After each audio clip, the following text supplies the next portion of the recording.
రక్త సంబంధం 14వ భాగం. కాంచన మాటలు వంశీ పైన బాగా పనిచేశాయి. బ్లడ్ గ్రూపులు, సైన్స్ అన్నవి ఖచ్చితమైన అంశాలే. వాటిని తోసిపుచ్చడం కుదరదు. కానీ అదే సమయంలో భావోద్వేగాలను కూడా పరిగణలోకి తీసుకోవాలి కదా. వాటిని విస్మరించి జీవితాన్ని లెక్కల పద్దులాగానో, అకౌంట్ పట్టికలాగానో అనుకోవటం యాంత్రికతకి దారితీస్తుంది కదా. తనకి ఊహ తెలిసినప్పటి నుండి ఆమెనే తల్లిగా భావిస్తున్నాడు. తనే కాదు, అన్నా చెల్లి కూడా. ఎప్పుడో తాము పుట్టక మునుపో, పుట్టాకో జరిగిన ఓ సంఘటన వల్ల ఈ బ్లడ్ గ్రూపుల తికమక ఉత్పన్నమైందేమో. దానికి ప్రాధాన్యత ఇవ్వటం అంటే ఇన్నాళ్లుగా ఆ మాతృమూర్తి పంచి ఇచ్చిన ప్రేమ ఆప్యాయతల్ని తిరస్కరించినట్లే కదా. ఈ విధంగా అతని ఆలోచన శైలి మారాక అతను కుదుటపడ్డాడు. తల్లితో మామూలుగా ఉంటున్నాడు. నిజానికి ఈవిడ్ని అనుమానించి చాలా తప్పు చేశానే అన్న అపరాధ భావం అప్పుడప్పుడు ముల్లులాగా గుచ్చుతున్నది. ఓ రోజున సుభద్ర వైజాగ్ నుంచి ఫోన్ చేసింది. తండ్రి క్షేమ సమాచారాలు కనుక్కుంది. తల్లితో మాట్లాడాక, అమ్మా, అర్జెంటుగా ఫోన్ వదినికి ఇవ్వమ్మా అంది. అంత అర్జెంటేమిటే అంది ఆవిడ. అక్కడ ఉన్నప్పుడు నాకు మతిమరుపు అని బాగా ఆట పట్టించింది. అలాంటిదేమీ లేదని చెప్పాలి అంది సుభద్ర. కాంచన, సుభద్ర నీతో ఏదో మాట్లాడుతుందట. కాదు కాదు, పోటాడుతుందట. ఆవిడ నవ్వుతూ ఫోన్ కాంచనకి అందించింది. హలో సుభద్ర, ఎలా ఉన్నారు? వదిన, పలకరింపుల తర్వాత ముందు ఇది తెలుసుకో. నా బ్లడ్ గ్రూప్ అక్షరాల బి పాజిటివ్. అలా అయ్యే అవకాశం లేదని నాకు సరిగ్గా గుర్తులేక అలా చెప్పానని ఎగతాళి చేశావు కదా. నేను నా హాస్పిటల్ రికార్డులు అన్నీ వెతికి చూశాను. ఆ రిపోర్టు నా ఎదురుగానే ఉంది. ఇప్పుడేమంటావు? సవాల్ చేస్తున్నట్లుగా అంది సుభద్ర. కాంచన వెంటనే సమాధానం ఇవ్వలేదు. తన పక్కనే కూర్చున్న అత్తగారి వంక, కొద్దిగా దూరంలో టీవీ చూస్తున్న మామగారి వంక చూసింది. తమ సంభాషణ వారి చెవిన పడే ఛాన్సు లేదు. అయినా జాగ్రత్త తీసుకోవాలి కదా అనుకుంది కాంచన. ఏం వదినా, మాట్లాడటం లేదు అంది సుభద్ర. జెనెటిక్స్ జీన్స్ అంటూ ఏదో లెక్చర్ ఇచ్చావు కదా. కాంచన తాత్సారం చేయలేదు. సారీ సుభద్ర, నాకు గుర్తున్న తీరి తప్పని తర్వాత తెలిసింది. నేనే పొరపాటు పడ్డాను. సుభద్ర ఉత్సాహం బాగా పెరిగింది. అంటే ఇంకోసారి నా మతిమరుపు పైన జోకులు వేసే ముందు కాస్త ఆలోచిస్తావుగా? తప్పకుండా. ఏదో సరదాకి అన్నాను గాని నీకు జ్ఞాపక శక్తి సరిగ్గా లేకపోతే బ్యాంకు ఉద్యోగం ఎలా చేస్తావు? ప్రమోషన్లో ఎలా కొట్టేస్తావు? అంది కాంచన సుభద్రకి పూర్తిగా లొంగిపోతూ. ఈ టాపిక్ని ఇంతటితో ఎలా ఆపాలి? కాంచన మెదడు ఉరకలు వేసింది. సుభద్ర, మర్చిపోయాను. నువ్వు అపూర్వని క్యారీ చేస్తున్నప్పుడు 4th మంత్లో ఎప్పుడన్నా అంటూ టాపిక్ని గర్భిణీల సాధక బాధకాల వైపు విజయవంతంగా మరల్చింది. కాంచన ఊహించినట్లే సుభద్ర అనుమానం లేకుండా ఆ ప్లాన్లో పడింది. బ్లడ్ గ్రూపుల ప్రసక్తి ఆ తర్వాత రాలేదు. ఫోన్ పెట్టేసి కాంచన అమ్మయ్య అని నిట్టూచింది. ఏమిటి, సుభద్రకి సారీ చెప్తున్నావు అని అత్తగారు అడిగేసరికి ఆ రిలీఫ్ ఎగిరిపోయింది. అంటే ఈవిడ తమ సంభాషణ విన్నదన్నమాట. ఈవిడికి ఏం చెప్పాలి? బ్లడ్ గ్రూపుల గురించి తమ మధ్య చర్చ జరిగిందని ఆవిడికి తెలిస్తే ఆవిడ్ని అనుమానించామని భావించే అవకాశం ఉంది. కాంచన 1/2 నిమిషం తర్వాత నోరు విప్పింది. ఏం లేదు అత్తయ్య, పిల్లల పుట్టిన రోజులు కూడా తనకి గుర్తుండటం లేదని నేను వంశీ సుభద్రని టీచ్ చేశాం. అన్నీ కరెక్ట్గానే గుర్తున్నాయి కదా అని గడగడ చెప్పింది. అందుకనే సారీ చెప్పాను. ఆవిడ తృప్తి పడ్డట్లే కనబడింది. కాంచన కాలేజీకి వెళ్ళాక ఆవిడ ఫోన్ అందుకుంది. శారదా, ఎవరికి ఫోన్ చేస్తున్నావు? అడిగాడు సూర్యనారాయణ. సుభద్రకి. సుభద్రక? పొద్దునే మాట్లాడావు కదా అన్నాడు సూర్యనారాయణ.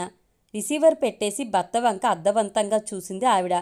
మీరు హాస్పిటల్లో ఉన్నప్పుడు పిల్లల 3 రక్తం గ్రూప్ ఏమిటో చెక్ చేశారు.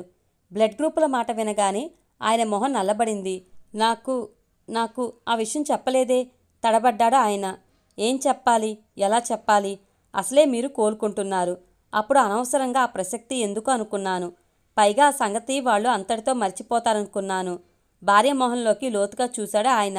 వాళ్ళు మర్చిపోలేదా అడిగాడు సూర్యనారాయణ. చూస్తుంటే అలాగే ఉంది. అసలేం జరిగింది? పూర్తి వివరాలు నాకు తెలియవు. నేను కొంత భాగమే విన్నాను. ఆపరేషన్కి ముందు సుభద్ర తన రక్తం బి పాజిటివ్ అని చెప్పింది. కాంచన అలా అయ్యే అవకాశం లేదు. పెద్దన్నయ్యది ఏ పాజిటివ్ గ్రూప్, చిన్నన్నయ్యది ఓ పాజిటివ్ గ్రూప్ కాబట్టి నీది బి పాజిటివ్ అవటం ఇంపాసిబుల్ అని ఖచ్చితంగా అంది. కాదు, నాకు బి పాజిటివ్ అనే గుర్తు అంది సుభద్ర. అప్పుడు కాంచన నీ జ్ఞాపక శక్తి గురించి నాకు బాగా తెలుసు అని ఎగతాళిగా అంది. అంతటితో ఆ టాపిక్ ఎందుకో మారిపోయింది. మళ్ళీ ఎవరూ బ్లడ్ గ్రూపుల గొడవ తీసుకురాలేదు. పొద్దున సుభద్ర వదినికి ఫోన్ ఇవ్వమ్మా అని అంటున్నప్పుడే నాకు అనుమానం వచ్చింది. ఈలోగా కాంచన ఫోన్ తీసుకుంది. సుభద్ర నాకు బాగానే గుర్తుంది కదా అని అడిగినట్లుంది. ఇటు నుంచి కాంచన సారీ, నీ జ్ఞాపక శక్తిని నేనే శంకించడం లేదు అని అంది. నీ అనుమానం ఏమిటి? భార్యని అడిగాడు సూర్యనారాయణ. సుభద్ర తన డెలివరీ రికార్డులు చూసి, వదిన నా బ్లడ్ గ్రూప్ బి పాజిటివ్, అందులో సందేహం లేదు అని చెప్పేసిందని నాకు అనిపిస్తున్నది. అది విని కాంచన నాకు తెలిసిన థియరీ తప్పు అని నాకు తర్వాత తెలిసింది అని చెప్పింది. నేను కాంచనని అడిగితే సుభద్ర పుట్టిన రోజులన్నీ గడగడా చెప్పేసింది అన్న కథ వినిపించింది. అది కథ అని ఎందుకు అనుకుంటున్నావు? సారీ చెప్తూ కాంచన నాకు గుర్తున్న థియరీ తప్పు అని తెలిసింది అని అంది. పుట్టినరోజులు గుర్తుంచుకోవడానికి థియరీకి సంబంధం ఏముంటుంది చెప్పండి? నాకు తెలిసినంత వరకు ఆ సమయంలో కాంచన సుభద్ర ఈ బ్లడ్ గ్రూపుల విషయంలోనే వాదులాడుకున్నారు. అందుకనే నా అనుమానం. సూర్యనారాయణ మౌనంగా ఉండిపోయాడు. అయినా ఇలా పిల్లలకి ఏఓబి అని వేర్వేరు బ్లడ్ గ్రూపులుగా ఉండటానికి ఆస్కారం లేదా? గంభీరంగా మారిన భర్తను చూస్తూ అడిగింది ఆవిడ. సూర్యనారాయణ సాలోచనగా అన్నాడు. లేదనుకుంటాను. నాకు ఈ సంగతులు అంతగా తెలియవు. అయినా కాంచన అప్పుడు లేదు అని ఇప్పుడు మాట మార్చిందని కదా నువ్వు అనుకునేది? సరే, నువ్వు సుభద్రకి ఫోన్ చెయ్యి. దానికి సందేహం కలగకుండా కాంచన సారీ ఎందుకు చెప్పిందో కనుక్కో. కాంచన చెప్పినట్లు అది పుట్టినరోజులకు సంబంధించిన వాదన అయితే నువ్వు నేను నిశ్చింతగా ఉండొచ్చు. అలా కాక బ్లడ్ గ్రూపుల గురించి అయితే దాదాపు 30 ఏళ్ల పాటు దాచిన నిజాన్ని బయటపెట్టక తప్పదు. అమ్మో అంది ఆవిడ గుండెలపైన చేయి వేసుకుని. నారాయణ భార్య భుజం ఆప్యాయంగా తట్టాడు. ఇందులో నీ తప్పేమీ లేదు శారదా. నేను చెప్పినట్లు నువ్వు చేశావు, అంతే కదా. జరిగిన దానికి పూర్తిగా నా బాధ్యత ఉంది. అంతా విన్నాక వాళ్ళకి వస్తే గిస్తే నా పైన కోపం రావాలి. కథ, స్క్రీన్ ప్లే, డైరెక్షన్ అంతా నావే కదా. ఆవిడ కొన్ని నిమిషాల సేపు మాట్లాడలేదు. కోపం వస్తే పర్వాలేదండి. అసహ్యం కలిగితే? అసహ్యం ఎందుకు కలుగుతుంది పిచ్చిదానా? అంత తప్పు ఏం చేశాను? ఎందుకో ఆయన మాటల వేగం తగ్గింది. ఏమో, పూర్తి కథ తెలిస్తే మురళీ రియాక్షన్ వేరేగా ఉంటుంది. అవును, వాడు నొచ్చుకోవచ్చు. నువ్వు అన్నట్లు అసహించుకునే ఛాన్స్ కూడా ఉంది. కానీ వంశీ సంగతి అలా కాదే. కానీ డబ్బుల కోసం స్వార్థాన్ని దృష్టిలో ఉంచుకుని ఈ డ్రామా ఆడామని వాడు కూడా అనుకునే అవకాశం లేకపోలేదు. అలా ఆలోచిస్తే వాడికి కూడా నా పైన భర్త మాటలకి అడ్డు తగిలింది ఆవిడ. అలాంటప్పుడు చెప్పడం ఎందుకండి? వద్దు, చెప్పద్దు. సూర్యనారాయణ నవ్వాడు. ముందు నువ్వు సుభద్రకి ఫోన్ చెయ్యి. కాంచన సారీ ఏ సందర్భంలో చెప్పిందో కనుక్కో. అప్పుడు ఇంకోసారి ప్రశాంతంగా ఆలోచిద్దాం. సుభద్రతో చాలా తెలివిగా సంభాషణ నడిపింది ఆవిడ. సులువుగానే అసలు సంగతి తెలుసుకుంది. ఫోన్ పెట్టాక ఆవిడ అంది, ప్రశాంతంగా ఆలోచిద్దాం అన్నారు. నాకు మాత్రం గుండెల్లో రైలు పరిగెడుతున్నాయి. ఇంకెక్కడ ప్రశాంతత? అమ్మో, కాంచన భలే చలాకీ పిల్ల. రెప్పపాటులో నాకు చటుక్కున అబద్ధం చెప్పింది. ఆ అమ్మాయికి మన పిల్లల బ్లడ్ గ్రూపుల గురించి క్షుణ్ణంగా తెలుసు. అప్పుడు అలా ఉండే అవకాశం లేదని వాదించింది. ఇప్పుడు థియరీ తప్పుగా అర్థం చేసుకున్నాను అని సుభద్రకి చెప్పి మనకి ఇంకో కాకమ్మ కథ చెప్పింది. అలా అనుమానాన్ని లోపల దాచుకుంటేనే ప్రమాదం. అది క్రమేణా ద్వేషంగా మారచ్చు. ఇంకా ఏ వికృత రూపం దాలుస్తుందో. సూర్యనారాయణ ఆవేదనగా అన్నాడు. అంటే చెప్పడమే మంచిది అంటారా? ఆయన మౌనంగా తల ఊపాడు. ఎవరికి చెప్తారు? వంశీకా, కాంచనకా? ఇద్దరికి. సూర్యనారాయణ డిగ్రీ చదువుతున్నప్పుడు అతని తల్లిదండ్రులు పోయారు. అప్పటికే అతని అక్కకి పెళ్ళయింది. సూర్యనారాయణ తండ్రిది చాలా చిన్న ఉద్యోగం. టెన్షన్ రాదు. వెనకాల ఆస్తులు లేనే లేవు. నిజానికి అతను చదువు కొనసాగించడం కూడా కష్టమే. కానీ అతని అక్కా బావగారు మానద్దని సలహా ఇచ్చారు. ఈ రోజుల్లో డిగ్రీ చదివిన వాళ్లకే ఉద్యోగాలు రావడం కష్టంగా ఉంది. నువ్వు 2వ ఏడాది పూర్తి చేయకుండా మానేస్తానంటావేమిటి? చూస్తుంటే ఈ సంవత్సరం అయిపోతుంది. ఆ తర్వాత ఇంకొక ఏడాదే కదా అన్నారు వాళ్ళు. మాటల్లో అంత సింపుల్గా కనిపిస్తుంది, కానీ ముందున్న సమస్య చాలా జటిలమైనదని సూర్యనారాయణకి తెలుసు. బావగారి ఆర్థిక పరిస్థితి కూడా అంతంత మాత్రమే. మాట సాయం తప్ప ఇంకా ఎక్కువగా ఆయన నుంచి వస్తుందనుకోవడం దురాశ అవుతుందని అతనికి తెలుసు. ప్రైవేట్లు చెప్పాడు. తెలిసిన వాళ్ళు ఇచ్చిన చిన్న చితక మొత్తాలని అవసరాలకి వాడుకున్నాడు. మొత్తం పైన మొండిగా డిగ్రీ పూర్తి చేశాడు. సూర్యనారాయణ ఇక ఉద్యోగ ప్రయత్నాలు మొదలుపెట్టాడు. అతని బావగారు అప్పుడు సలహా ఇచ్చారు. సూర్యం, నా స్నేహితుడు బొంబాయిలో ఉంటున్నాడు. అక్కడైతే ఉద్యోగాలని అంటుంటాడు. అక్కడ ప్రయత్నించరాదా? బొంబాయి మహానగరంలో ఎన్నో కష్టాలు పడ్డాడు సూర్యనారాయణ. ఎన్నో ప్రయత్నాల తర్వాత చివరికి ఓ బట్టల మిల్లులో అకౌంట్స్ డిపార్ట్మెంట్లో ఉద్యోగం దొరికింది. జీతం మరీ ఎక్కువ కాదు, కానీ సరిపోతుంది. చదివినప్పుడు కామర్స్ బాగానే నేర్చుకున్నాడు సూర్యనారాయణ.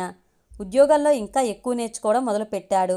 ఓవర్ టైం రాదని తెలిసినా అదనంగా 2-3 గంటలు పనిచేయడానికి అతను ఎప్పుడూ వెనకాడలేదు. రూమ్కి వెళ్ళి చేయాల్సిన రాచకార్యాలు లేవు. పైగా ఓవర్ టైంలో డబ్బులు రావు, కానీ టీ సమోసాలు ఇస్తారు. రాత్రి భోజనం ఖర్చు ఆదా అవుతుంది. ఉద్యోగంలో అతను కనబరిచిన అంకితభావం త్వరలోనే మంచి ఫలితాన్ని ఇచ్చింది. అదే కంపెనీలో ప్రమోషన్ వచ్చింది. జీతం కూడా అనూహ్యంగా పెరిగింది. దాదాపు 5 ఏళ్ల తర్వాత ఇంటికి వెళ్ళాడు సూర్యనారాయణ. చాలా రోజుల తర్వాత తమ్ముడు ఇంటికి రావడంతో అక్క సంబరపడింది. అతను తెచ్చిన బట్టలు చూసి మురిసిపోయింది. ఇక ఆలస్యం చేయక పెళ్లి చేసుకో అంది అక్క. అప్పటికే వాకప్ చేసి ఉంచిందేమో. 4 సంబంధాలు రెడీగా ఉన్నాయి, ఏమంటావు అని అడిగింది. ఎంతో కొంత వెనకేసుకుని అప్పుడు పెళ్లి చేసుకోవాలనుకున్న నారాయణ అభ్యంతరం చెప్పబోయాడు. అక్క వినిపించుకోలేదు. అక్క బలవంతాన 2 పెళ్లి చూపులకు వెళ్ళాడు సూర్యనారాయణ. రెండో పెళ్లి చూపుల్లో సాదాసీదా టెల్లిన్ చీరలో చాలా సింపుల్గా తయారై వచ్చిన శారదను చూడగానే అతనికి బాగా నచ్చింది. పెళ్లి చూపుల కోసమని ప్రత్యేకంగా అలంకరణలు చేసుకోకపోవటం అతని దృష్టిలో ప్లస్ పాయింట్. ఇంటికి వచ్చాక అక్కకి చెప్పాడు, ఆ రెండో సంబంధం నాకు నచ్చిందక్క. 2 రోజుల తర్వాత అక్క చెప్పింది, వాళ్ళు ముహూర్తాలు పెట్టుకుని కలుస్తారట. శారద సూర్యనారాయణల పెళ్ళయింది. పెళ్లిపీటల పైన శారదని పలకరించే ప్రయత్నం చేశాడు సూర్యనారాయణ. శారద పన్నెత్తి ఒక్క మాట కూడా మాట్లాడలేదు. కొత్త పెళ్లి కూతురు కదా, సిగ్గో బెరుకో అయి ఉంటుంది అనుకున్నాడు సూర్యనారాయణ.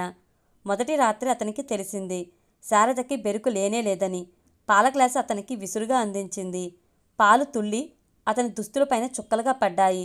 సూర్యంగారు అతని సూటిగా చూస్తూ అంది శారద. తప్పదు కాబట్టి ఇలా చేస్తున్నాను. నాకు పెళ్ళంటేనే ఇష్టం లేదు.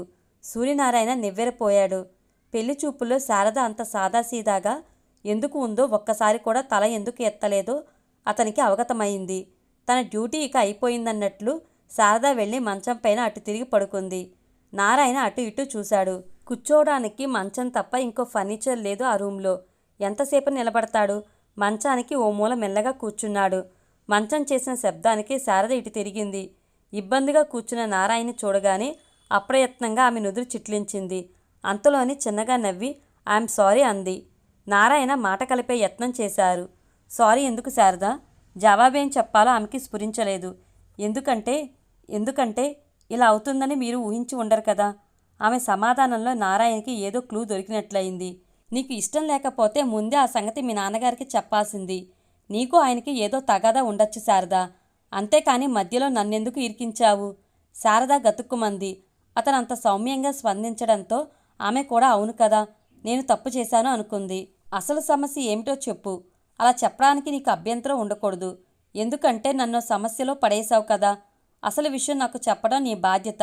మెల్లగా ఒక్కొక్క మెట్టు ఎక్కుతున్నట్లు ఆమెను ఇంకా అపరాధ భావంలో పడేశాడు నారాయణ. శారద చాలాసేపు మాట్లాడలేదు.